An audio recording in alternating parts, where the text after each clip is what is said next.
दोस्तों, इसराइल का एक और फितना सामने आया है। नक्शों के जरिए इतिहास को बदलने की कोशिश की जा रही है इसराइल के द्वारा।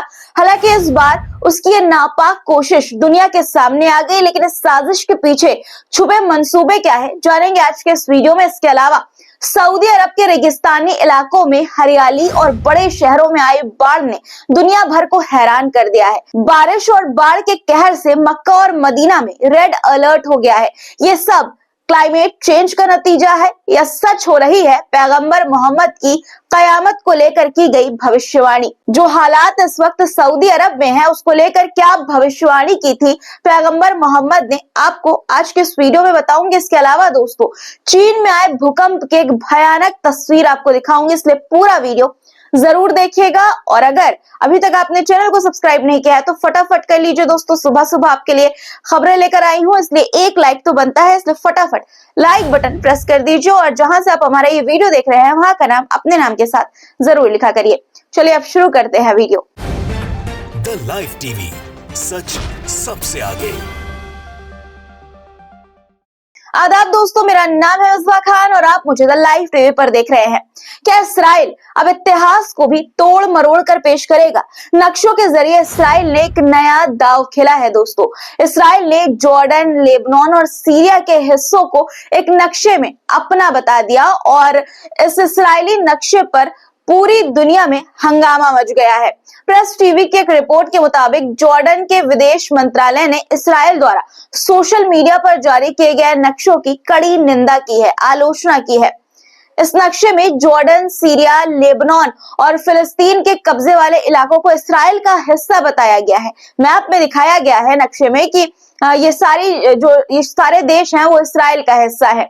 जॉर्डन ने इस हरकत को न सिर्फ तारीख को गलत तरीके से पेश करने की कोशिश बताया है, यानी कि इतिहास को गलत तरीके से पेश करने की कोशिश बताया है, बल्कि इसे इलाकाई अमन के लिए बड़ा खतरा भी करार दिया है। अब सऊदी अरब से आई एक तस्वीर आपको दिखाना चाहती हूँ। आपकी स्क्रीन पर एक तस्वीर आपको नजर आ रही होगी दोस्तों, वीडियो है, आप देख सकते हैं कि बाढ़ में किस तरह से तबाही मची है। ला इलाहा इल्लल्लाह, या अल्लाह तरहमना, अल्लाहुम्मा अरहमना या रब। भारी बारिश और बाढ़ के चलते मक्का, रियाद, जद्दा और मदीना जैसे बड़े शहरों में रेड अलर्ट जारी किया गया है। सऊदी के बड़े हिस्सों में सोमवार से बारिश शुरू हुई, इसके बुधवार तक जारी रहने की उम्मीद है। तेज हवाओं के साथ भारी बारिश ने आम जनजीवन पटरी से उतार दिया है। सऊदी अरब के मौसम में बीते कुछ महीनों में काफी ज्यादा बदलाव देखने को मिला है दोस्तों।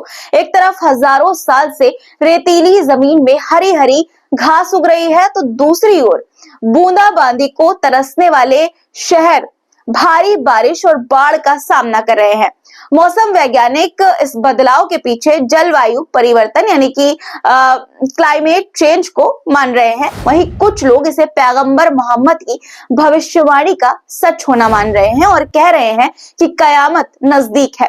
पैगंबर मोहम्मद ने कयामत नजदीक होने को लेकर क्या भविष्यवाणी की थी, आपको बताती हूँ। दोस्तों, सोशल मीडिया पर सऊदी अरब के शहरों में बाढ़ और हरियाली की तस्वीरों को शेयर करते हुए लोग ये कह रहे हैं कि ये वही हो रहा है जो पैगंबर ने कहा था। दरअसल हजरत मोहम्मद सल्लल्लाहु अलैहि वसल्लम की एक मशहूर हदीस है। इसमें कहा गया है कि पैगंबर ने 1400 साल पहले ये फरमाया था कि कयामत का दिन तब तक नहीं आएगा जब तक लोगों के पास धन बहुत ज्यादा ना हो जाए, यानी कि पैसा लोगों के पास बहुत ज्यादा ना हो जाए, इतना ज्यादा कि एक आदमी ज़कात देना चाहे लेकिन उसे कोई लेने वाला ही ना मिले। वहीं दूसरी निशानी ये बताई थी कयामत से पहले की कि अरब की जमीन फिर से घास के मैदानों और नदियों में बदल जाएगी। ये पवित्र शहर जो कभी हरियाली से भरे थे फिर से हरे भरे हो जाएंगे। अब ये निशानियां देखकर लोग हैरान हैं और इसे कयामत के करीब आने की अलामत बता रहे हैं। सऊदी अरब में हो रही ये घटनाएं महज इत्तेफाक है, क्लाइमेट चेंज है या फिर कयामत की अलामतें? इस पर आपकी क्या राय है, कमेंट में जरूर बताइएगा। दोस्तों, ईरान की एक्टिविटीज को देखकर लगता है कि कुछ बड़ा होने वाला है। दरअसल नतांज न्यूक्लियर साइट के पास ईरान ने ऐतिहासिक सैन्य अभ्यास इक्तदार 403 शुरू किया है। ईरानी एयर डिफेंस सिस्टम के जबरदस्त प्रदर्शन और संभावित खतरों के खिलाफ तैयारी का ऐलान किया गया है। क्या ये सिर्फ एक अभ्यास है या दुनिया को एक कड़ा संदेश दिया गया है? दोस्तों, 7 जनवरी 2025 की प्रेस टीवी की रिपोर्ट है जिसमें ये बताया गया है कि ईरान के इस्फहान प्रांत में मंगलवार यानी कि ट्यूसडे से शुरू हुए बड़े सैन्य अभ्यास को इक्तदार 403 नाम दिया गया है। इसका संचालन ईरान के इस्लामिक रेवोल्यूशनरी गार्ड्स कॉर्प यानी कि IRGC की एरोस्पेस फोर्स द्वारा किया जा रहा है। ये ड्रिल नतांज के यूरेनियम एनरिचमेंट फैसिलिटी के पास की जा रही है, जिसे ईरान के लिए रणनीतिक रूप से बेहद अहम माना जाता है। इसका मुख्य उद्देश्य नतांज साइट की सुरक्षा को हर तरह के हवाई खतरों से बचाना है। इसमें इलेक्ट्रॉनिक वॉरफेयर के तहत वायु रक्षा इकाइयों यानी कि जो वायु रक्षा यूनिट है उसकी क्षमता को परखा जा रहा है।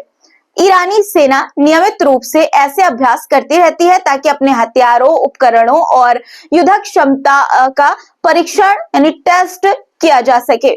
ईरानी अधिकारियों का कहना है कि यह सैन्य ताकत केवल रक्षात्मक उद्देश्य से किए जा रहे हैं, लेकिन किसी भी संभावित खतरे के खिलाफ ईरान पीछे नहीं हटेगा।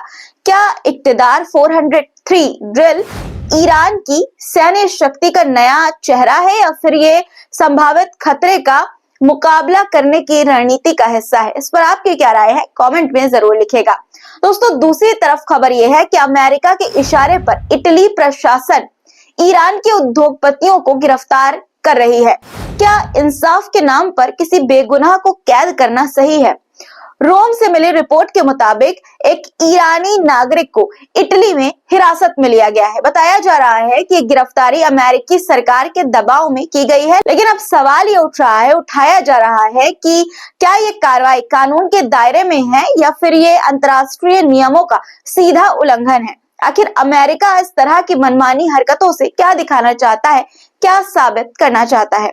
खैर, अब यमन की बात करते हैं। दोस्तों, यमनी फौज ने नए जवाबी अभियान चलाए हैं।